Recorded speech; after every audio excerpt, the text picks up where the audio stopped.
এই ধরনের ভিডিও পেতে আমাদের চ্যানেলটিকে সাবস্ক্রাইব করো আর সাপোর্ট করো। এ কি, এই বাড়ির এমন অবস্থা হলো কি করে? সবাই কোথায় গেল? বাড়িতে কোনো মানুষ নেই কেন? সবাই পালিয়েছে। আমার হাত থেকে বাঁচার জন্য সবাই পালিয়েছে, কিন্তু পালিয়ে গিয়েও বাঁচতে পারবে না ওরা। যখনই আসবে তখনই ওদের আমার হাতেই মরতে হবে। কে তুমি, আর কেনই বা ওদের তাড়িয়েছো? সে হিসাব আমি তোমাকে দেব না। শুধু এটুকু মনে রেখো, এরা কেউ আমার হাত থেকে বাঁচতে পারবে না। আর তুমি যদি বাধা হয়ে দাঁড়াও তাহলে তোমাকেও ছাড়বো না আমি। তাই বলছি এখান থেকে চলে যাও। আমি থাকতে তা কখনো হবে না। আর কোথাও যাব না আমি। এই বাস ছাড়িয়ে ওদের জন্য অপেক্ষা করব। দেখি তুমি কি করতে পারো। সে তুমি যা ইচ্ছে করো, কিন্তু আমার হাত থেকে ওদের কেউ বাঁচাতে পারবে না। মিঠাপুর গ্রামের এই বাড়িটিতে একসময় মানুষে ভরপুর ছিল। অনেকদিন আগে এক মর্মান্তিক ঘটনা ঘটার পর কেউ আর এ বাড়িতে থাকতে পারেনি।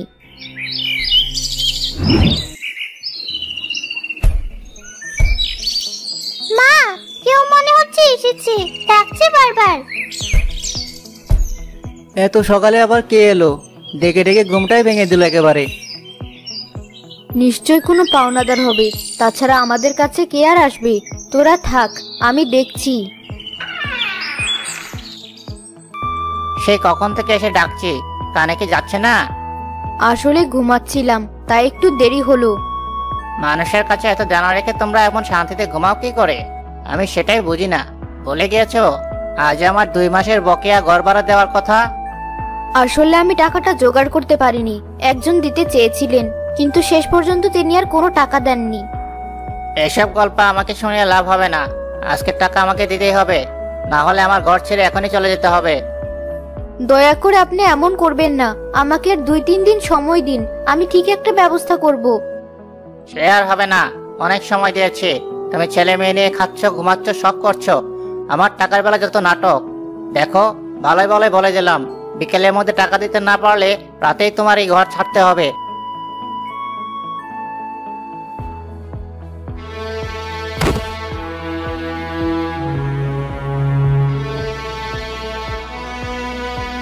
মা, কেঁদো না, ওঠো। মা, ঘরে চলো, সবাই দেখছে আমাদের। তোর বাবা হঠাৎ আমাদের রেখে পরপারে চলে গেলেন। এখন আমি কি করব? কোথা থেকে টাকা পাবো? আর তোদের নিয়েই বা কোথায় যাব? মা, বাবা মাঝে মাঝে গল্প করতেন, গ্রামে তাদের বিশাল এক বাড়ি আছে। চলো না মা, আমরা সেখানে গিয়ে থাকা শুরু করি। তুই ওই বাড়ির কথা মুখেও আনবি না। আর যাই হোক, সেখানে যাওয়া যাবে না। কেন মা? আমরা এখানে তো কষ্ট করছি, তার চেয়ে কি সেখানে গিয়ে থাকা ভালো নয়? হ্যাঁ, বাড়ি ভাড়া দিতে হবে না, বাড়ির চারপাশে সবজি লাগিয়ে সেগুলোও খেতে পারবো। আমাদের আর এত কষ্ট থাকবে না। না না, সেই বাড়িতে আমি তোদের নিয়ে কিছুতে যেতে পারবো না।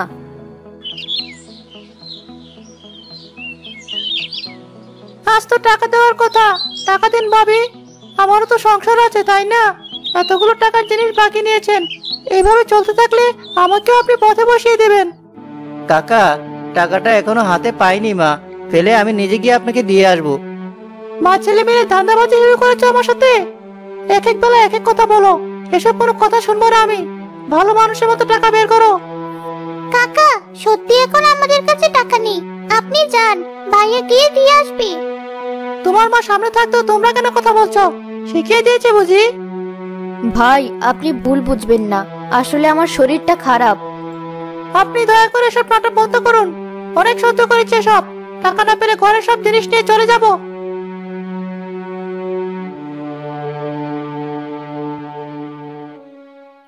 মা, এইভাবে লোকের কথা শোনা ছাড়া এখানে আমরা আর কিছুই করতে পারবো না। 2 দিন পরে আমাদের না খেয়ে মরতে হবে। তার চেয়ে কি ভালো না আমরা গ্রামের বাড়িতে গিয়ে থাকি?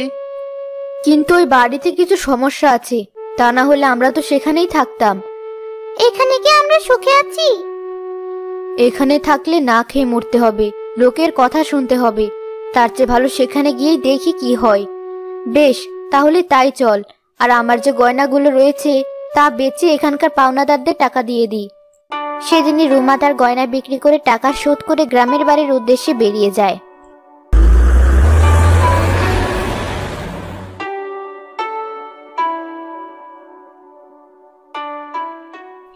গ্রামেই এক সমস্যা, ঠিক করে গাড়ি পাওয়া যায় না। তুমি এমন অস্থির হয়ে যাচ্ছ কেন মা? এখনই চলে আসবে দেখো। মা কিচ্ছু একটা নিয়ে চিন্তা করছে, কিন্তু আমাদের কিছুই বলছে না। যখন তোরা নিজেরা মা বাবা হবি তখন বুঝতে পারবি। মা, ওই দেখো একটা গরুর গাড়ি আসছে। গ্রাম হিসেবে খুব একটা কিন্তু অপেক্ষা করতে হয়নি। আপনাদের দেখে তো নতুন লোক মনে হচ্ছে, যাবেন কোথায়? জি, আমরা নতুন লোক, আবার পুরনোও বটে। যাব বাহাদুর আলীর বাড়িতে। কি, আপনারা ওই ভূতের বাড়িতে যাবেন? জানেন না ওই বাড়িতে এখন কেউ থাকে না? থাকবে কি করে? আমরা তো এতদিন শহরে ছিলাম। আমি ওনার একমাত্র ছেলের বউ, আর এরা আমার ছেলে মেয়ে। ও আচ্ছা, গাড়িতে উঠে বসুন। আচ্ছা, আমাদের ওই বাড়িটা আপনি ভূতের বাড়ি বললেন কেন? ওই বাড়িতে অনেকদিন থেকে কোনো মানুষ থাকে না, তাই বলেছেন, তাই না? হ্যাঁ হ্যাঁ। মা, তুমি আমাদের থেকে কি লুকালে? কই কিছু না তো, কি আবার লুকাবো? এখন এত কথা বলিস না তো, চুপচাপ গ্রাম দেখতে দেখতে চল। তা মা, আমাদের বাবাজি কোথায়? তিনি কিছুদিন আগেই গত হয়েছেন, সেই কারণেই নিরুপায় হয়ে আমাদের আবার গ্রামে ফিরতে হয়েছে। আর কোথাও কি যাওয়ার জায়গা ছিল না মা? না, বাড়ি পৌঁছানোর আগ পর্যন্ত আর কোনো কথা হয় না। কিছু সময় পর তারা বড় বাড়িটার সামনে চলে আসে। গাড়ি থেকে নেমে সবাই অবাক হয়ে তাকিয়ে থাকে। এত বড় বাড়ি! কি আভিজাত্যই না ফুটে উঠেছে বাড়িতে। এত পুরনো আর এত আগাছায় ভরপুর, তবুও কি সুন্দর লাগছে। আমি অনেক খেলা করবো, কি মজা কি মজা। গাড়ি থেকে সব জিনিস নামা তোরা, আমি গাড়ির ভাড়াটা দেই। মা, একটা কথা বলি। হ্যাঁ বলুন। ছেলে মেয়েদের নিয়ে সাবধানে থাকবেন। এই বাড়ি নিয়ে অনেক বদনাম আছে, কেউ এই বাড়ির দিকে আসে না। আর যদি অন্য কোথাও থাকার ব্যবস্থা থাকে তাহলে সেখানে চলে যাবেন দয়া করে।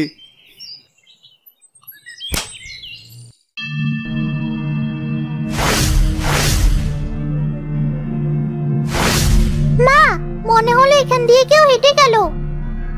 আবল তাবল শুরু করেছিস তাই না? কে আসবে এখানে?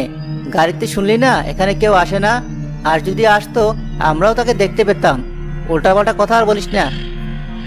এসব পরিষ্কার করাই তো এখন খুব কষ্ট। তোমার শরীরটা এমনি ভালো না, তোমার এসব করতে হবে না। আমি আর আকি করছি, তুমি গিয়ে কিছু একটা রান্না করো, কাজ করতে করতে খিদে লেগে যাবে। ঠিক আছে, সাথে কিছুটা চাল নিয়ে এসেছি, কিছু শাক পাতা তুলে ভাজি করি। ঠিক আছে, তাই করো।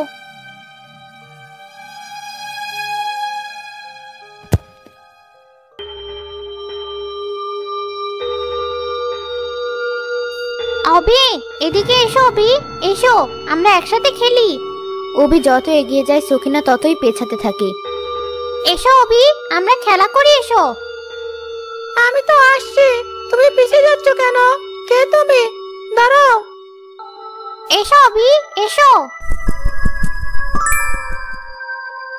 দাঁড়াও, ওদিকে কোথাও যেও না, ও ভালো না, তুমি বাড়িতে যাও। তুমি আবার কে? এত বড় বড় ডানা তোমার। সেটা তোমাকে জানতে হবে না, তুমি বাড়ির ভেতরে যাও, আর কখনো আসবে না এদিকে। এতদিন হয়ে গেল, এই শয়তান আত্মাটাই বাড়ির লোকেদের এখনো পিছু ছাড়লো না, কিন্তু আমি কোনোভাবে ওদের কোনো ক্ষতি হতে দেব না। আরেকটা হলে বাহাদুরের আরেকটা বংশধরের লাশ ফেলে দিতে পারতাম, কিন্তু এই পরের জন্য তা আর হলো না। কতদিন আর বাঁচবে? আমি আমার কাজ করবই, কেউ আটকাতে পারবে না।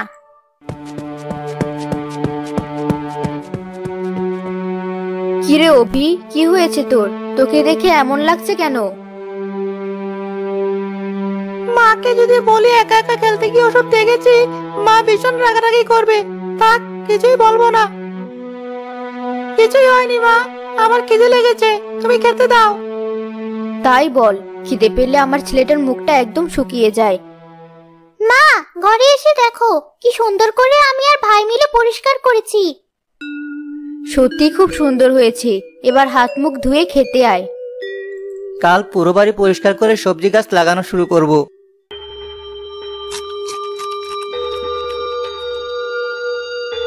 এই খুশি বেশি সময় তোদের মুখে থাকবে না, সব খুশি মিলিয়ে দেব আমি।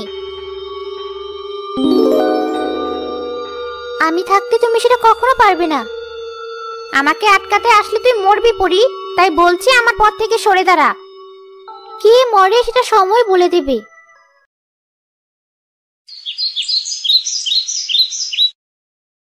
কয়েকদিন পর আসিফদের বাড়িতে তার ফুফু আর ফুফাতো বোন বেড়াতে আসে। ভাবি, কেমন আছো তোমরা? কতদিন দেখিনি তোমাদের। ছেলে মেয়েরাও কত বড় হয়ে গেছে। আমরা ভালো আছি, তোমরা কেমন আছো? আমরাও ভালো আছি। তোমরা এসেছো শুনে আর দেরি করতে পারিনি। তোমাদের এখানে পাবো সে আশা ছেড়েই দিয়েছিলাম। ভাইকেও শেষ দেখা দেখতে পারিনি। আসার ইচ্ছে ছিল না, কিন্তু ছেলে মেয়েদের নিয়ে বাঁচতে তো হবে, তাই ফিরে এলাম। ঘরে চলো। আখি চলো, আমরা নানু বাড়ি একটু ঘুরে দেখি।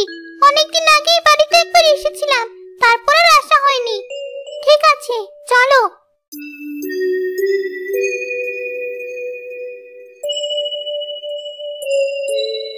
এই দেখো, আমি আর ভাই সব জায়গা পরিষ্কার করে গাছ লাগিয়েছি। বাহ, খুব সুন্দর হয়েছে। বাড়িটা এতদিন পর প্রাণ ফিরে পেয়েছে। আসিফ, বাজারে গিয়ে একটা মুরগি নিয়ে আয়। অভি চল, তুই আর আমি যাই। ভাবি, ছেলে মেয়েদের কি সব বলেছো তুমি? না না, ওদের আমি কিছুই বলিনি। না জানলে তেমন ভয় পাবে না, তাই কিছু বলিনি। সেটাই ভালো হয়েছে।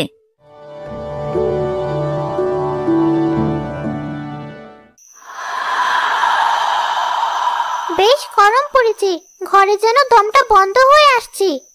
ঠিক বলেছ, বাড়িতে থাকলে এতক্ষণে গিয়ে বাইরে শুয়ে পড়তাম। এত গরমে ঘরে থাকা যায় নাকি? চলো আমরা বারান্দায় গিয়ে মাদুর বিছিয়ে শুয়ে থাকি, তা মন্দ হয় না। না না, বাইরে যেতে হবে না, এখানেই ঘুমা। মা, বারান্দায় শুয়ে থাকলে কি এমন হবে? আর ঘরের দরজাও তো খোলা থাকবে। এই গরমে ঘরে আর টিকতে পারছি না। যাক, সমস্যা নেই, আমরা তো এখানেই আছি।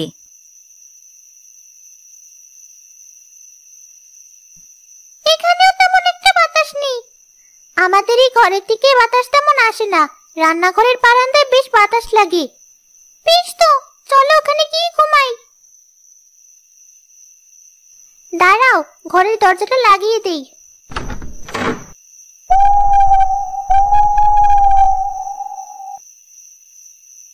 সত্যি এখানে অনেক বাতাস, গাটা একদম জুড়িয়ে যাচ্ছে। হ্যাঁ, এবার একটু শান্তি করে ঘুমানো যাবে। একটু পর তারা ঘুমিয়ে পড়তেই তাদের চারপাশে সখিনা রাতটা হাঁটতে থাকে। হাঁটার শব্দে আখির ঘুম ভেঙে যায়। মনে হলো চারপাশ দিয়ে কেউ হাঁটছে, কিন্তু কাউকে তো দেখছে না। মনে হয় আমি ভুল শুনেছি। এর গলা চেপে মেরে ফেলবো আমি। তখনই সেখানে পড়ে আসলে সখিনা রাতটা রেগে চলে যায়। বারবার ওই পরি আমাকে বাধা দিচ্ছে। আমি খুব ভালো করে জানি ওর সাথে আমি কিছুতেই পারবো না, কিন্তু হার আমি মানবো না। তোমরা উঠে পড়ো, এখানে থাকা যাবে না, ঘরে যাও। কে কে কথা বলে?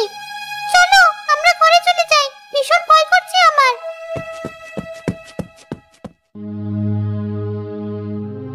কি রে, কি হয়েছে তোদের? দুজন এমন হাঁপাচ্ছিস কেন? মা, আমরা গিয়ে রান্নাঘরের বারান্দায় শুয়েছিলাম। কেউ আমাদের ডেকে বলছে এখানে থাকা যাবে না, কিন্তু কাউকে দেখতে পাইনি আমরা। না করার পরও গিয়ে শুয়ে পড়লি, একটা কথা শুনতে চাস না। ভিতর ডিম একটা, তোরা ঘরে শুয়ে থাক, আমি গিয়ে বাইরে শুচ্ছি, দেখি কে আসে। আবার তুই শুরু করলি? কোনো দরকার নেই, ঘরেই শুয়ে থাক। দেখি না মা কি হয়, আমি কি আর ওদের মতো ভীতু নাকি?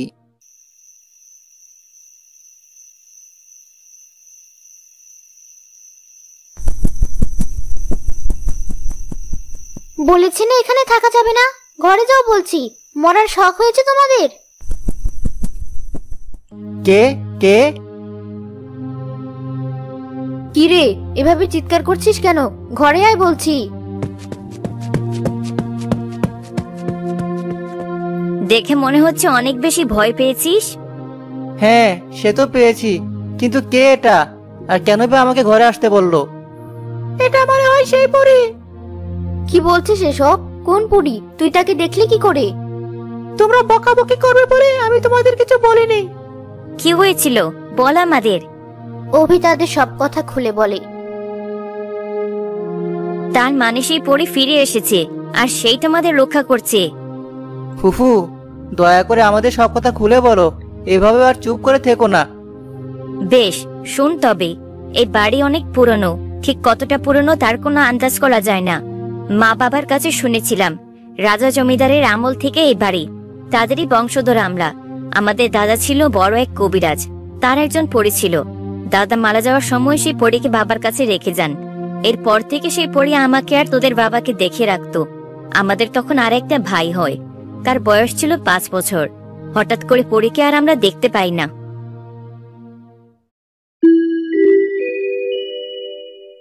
পরি তো আর আসে না। ছেলে মেয়েদের নিয়ে একা একা আমার বড্ড কষ্ট হয়ে যাচ্ছে। তুমি চিন্তা করো না, একজন কাজের লোক ঠিক করে দিচ্ছি, সে ছেলে মেয়েদের ডেকে রাখবে। পরি মনে হয় তার দেশে চলে গেছে। বেশ, তাই করো তবে। ওর কাজগুলো ওকে বুঝিয়ে দাও। তোমার কাজ বলতে আমার এই ছোট ছেলেটাকে দেখে রাখা। ঠিক আছে গিন্নিমা। ছোট বাবু, চলো আমরা খেলা করি। ঠিক আছে, চলো। আস্তে দৌড় দাও ছোট বাবু, এত জোরে দৌড় দিও না, পড়ে যাবে। কিন্তু মিলন কোনো কথা শুনে না। দৌড়াতে দৌড়াতে গিয়ে রান্না করে রাখা বটির ওপর পড়ে সে মারা যায়। ছোট বাবু, এটা কি হলো? আমার ছেলেটাকে এভাবে মেরে ফেললে তুমি? না না, আমি কিছু করিনি। বাবু দৌড়ে এসে বটির ওপর পড়েছে। আমার ছেলেকে মেরে ফেলার শাস্তি তোকে পেতেই হবে। এই লেঠেল, কে কোথায় আছিস? মার ওকে। আমি কোনো অপরাধ করিনি, ছেড়ে দাও আমাকে, আমার কোনো দোষ নেই।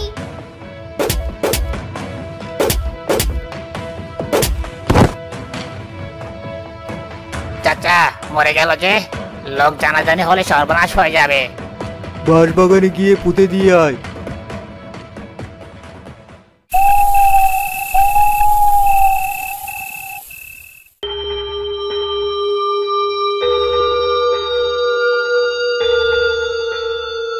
আমার কোনো দোষ ছাড়াই ওরা আমাকে মেরে ফেলেছে।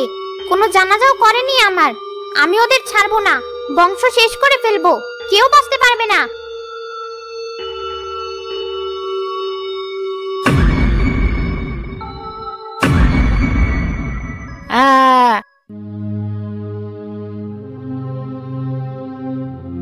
কি হয়েছে?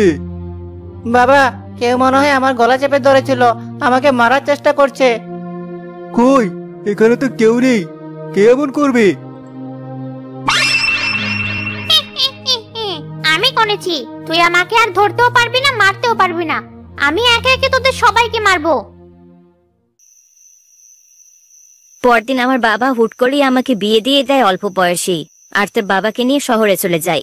সেই থেকে এই বাড়ি খালি পড়েছিল। অনেকে বলে সেই সখিনার কান্নার আওয়াজ শুনেছি, কিন্তু এখন কথা হলো সেই পরি এখানে কি করে এলো, কবে এসেছে? পরি এতক্ষণ আড়ালে থেকে তাদের এসব কথা শুনছিল।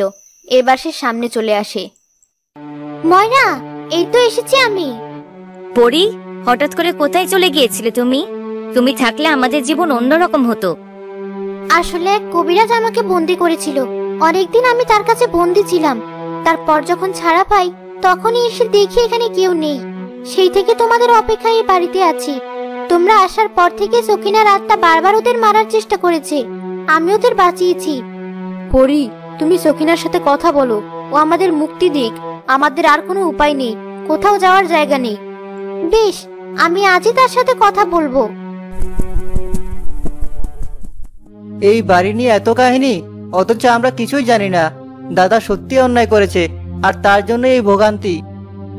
সে তো ঠিক, কিন্তু তার ভুলের জন্য বাকিদের শাস্তি দেওয়াটাও তো অন্যায়। আর আমরা তখন অনেক ছোট, তোর বাবা তো কিছু বুঝতোই না। দেখা যাক পরে এবার কি করতে পারে। সখিনা, সখিনা, সামনে এসো, সামনে এসো আমার।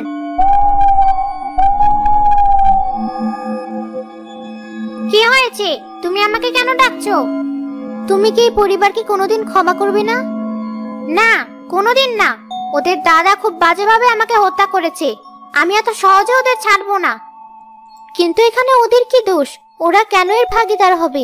আর তোমার সাথে যে অন্যায় করেছে তার শাস্তি সে পাবে, পরকালে নিশ্চয়ই সে তার শাস্তি পাবে। কিন্তু তুমিও যদি সেই একই পাপ করো, তাহলে তাদের আর তোমার মধ্যে পার্থক্য কি থাকবে? কি হলো, তুমি চুপ করে আছো কেন? তোমার যদি কোনো ইচ্ছে থাকে সেটা আমাকে বলো, আমি তোমার ইচ্ছে পূরণ করার চেষ্টা করব। আমার পরিবার বলতে কিছু ছিল না, পেটের দায়ে আমি কাজ করতে এসে মরেছি। ওরা আমার জানাজাটুকুও করেনি। মানুষ হিসেবে এটুকু কি আমার প্রাপ্য ছিল না? জানাজা হয়নি বলে আমার মুক্তিও হয়নি। বেশ, এ নিয়ে তোমার আর কোনো চিন্তা করতে হবে না, আমি সব ব্যবস্থা করছি।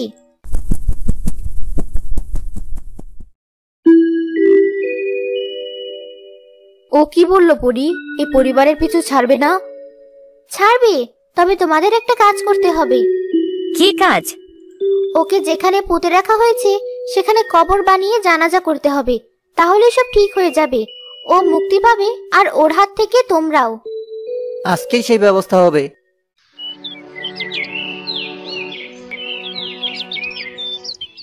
সকালেই লোক ডেকে সখিনার জানাজা করে ফেলে তারা। এবার তোমরা অভিশাপ মুক্ত। আর তুমি তুমি কি করবে? আমি আর কি করব, ওই বাঁশবাগানটায় আমি আমার বাড়ি বানিয়ে ফেলেছি। বাকি জীবন তোমাদের পাশেই থাকবো।